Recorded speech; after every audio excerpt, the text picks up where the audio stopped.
So I want to talk about a different part of the black. Oh, look, epilobiums and a dragonfly. I love dragonflies.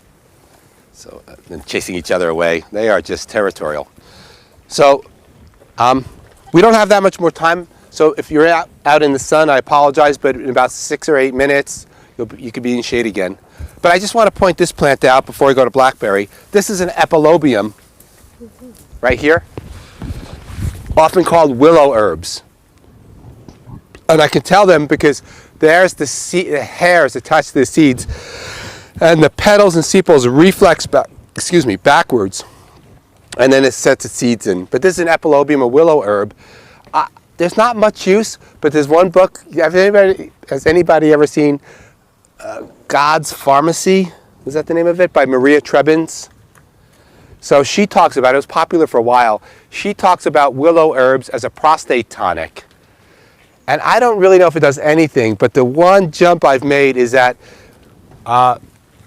this is in the same family as evening primrose, and I wonder if also it's rich in essential fatty acids, which may feed the prostate, which may be helpful. But that's the only jump from it. But she uses the root of Epilobium. I forget what species.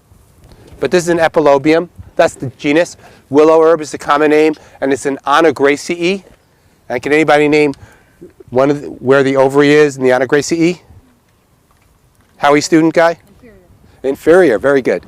So it's really easy because almost all the Anagraceaes have inferior ovaries, which just talks about their placement in the plant and not a gender orientation kind of thing. So. Safe food? I never ate them. But they're really bitter. What part do you eat? The leaves. The leaves. Oh, another nasty tasting herbal food. Delicious. Fireweed, which is also related to it. Yes. Very, very tasty. But that's tasty fireweed. Oh, great. It's the taller one. Yes, then comes off and, yeah, very pretty, very showy plant. So this is one of the many blackberries. I'm not sure what species, I'm not going to ask right now. The genus is Rubus, and I want to talk about one specific use for blackberry roots. And that is, they are a really good, as they say in German, Verstopfung, or it's helpful for Durchfallen. They're really good for diarrhea. And they do one specific thing for them. So this is your Arpha plus. Arpha means another rose family astringent. This is in the rose family. So it's a Michael Moore thing. He would offer his way through the class. So the roots of these are really useful to help stop smoking. Who's smoking? I'm smelling cigarettes. Oh, guy in the butt. Hey!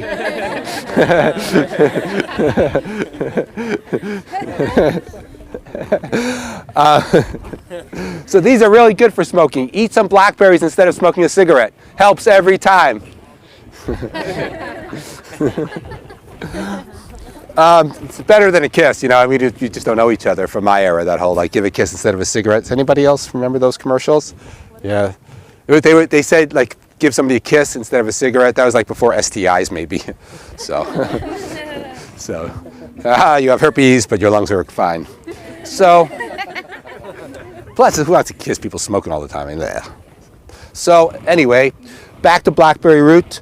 So the root of the blackberry plant is just a really strong astringent, and it seems to be specific astringent to the digestive tract. Like, I don't know if it's small intestine or large intestine, but if you have somebody, like, so you left the hummus out too long, and you smell it, and you're like, oh, I don't know, but really you know it's bad.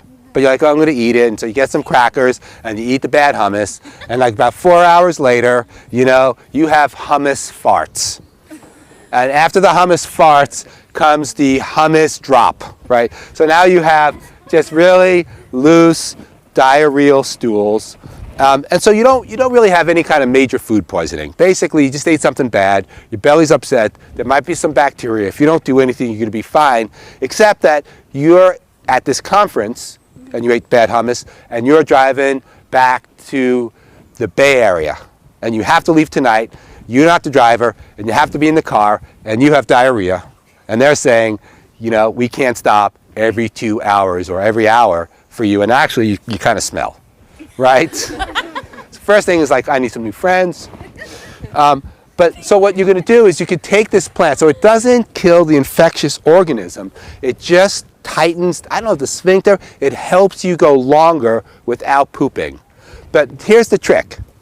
initially you have diarrhea because your body is just like, got to get rid of this bad bacteria. Diarrhea is not an accident, especially initially, right? Your body's like, bacteria, dump it. Bacteria, dump it, right? So you want to have a couple of just, solid diarrheal, liquid diarrheal poops, and try to get it out. But then sometimes the body just stays in a diarrheal mode for a while, and often the bacteria is not really problematic.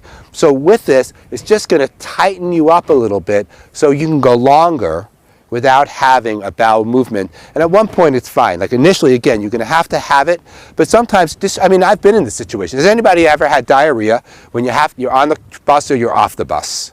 Raise your hand if you've ever been in that situation. That's good enough. 4 people, 5 people, 6 people, and a couple of liars. So, so for that it's useful. So the best way to make it is almost all the blackberries, raspberries, which are very close, spines not thorns, blackberries, thorns not spines. You just dig the roots up and you just decoct them. Get those roots, cut them up a little bit, and simmer them boil them for about 20 minutes at a high boil. You just want those tannins out of there. Just cook the heck out of the blackberry roots and drink that nasty. It's actually a tiny bit sweet. And then just drink it.